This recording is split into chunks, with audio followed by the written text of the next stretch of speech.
Hello friends, welcome to our CE vlogs. இன்றைக்கி நம்ம எதை பற்றி பார்க்க போகிறோன்னா, ரீசெண்டாக விநாயகர் சதுர்த்தி எல்லார் வீட்லேயும் எல்லார் ஊர்லேயும் நல்லபடியாக நடந்து முடிஞ்சிருக்கும்னு நினைக்கிறேன்.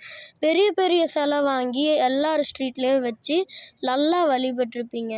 அதே மாதிரி பிள்ளையார் சதுர்த்தி முடிஞ்சோடனே எல்லாரும் குளத்துல போய் கரைச்சிருவீங்க.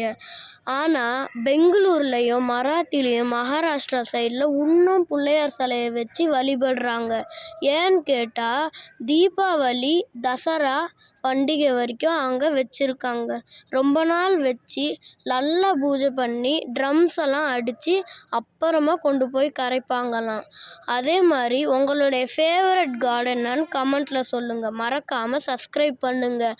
சப்ஸ்கிரைப் பண்ண மீண்டும் நிறைய எக்ஸ்ப்ளோர் வீடியோ வரும்.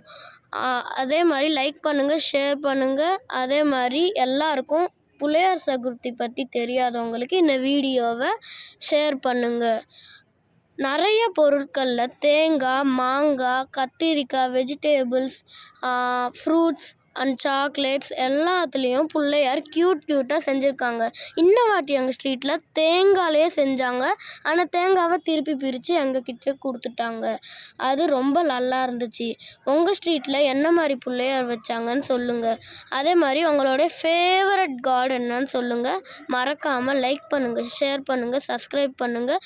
உங்கள் ஸ்ட்ரீட்டில் பிள்ளையார் சிலையை எத்தனை நாள் வச்சுருந்தாங்கன்னு சொல்லுங்கள். Bye bye friends.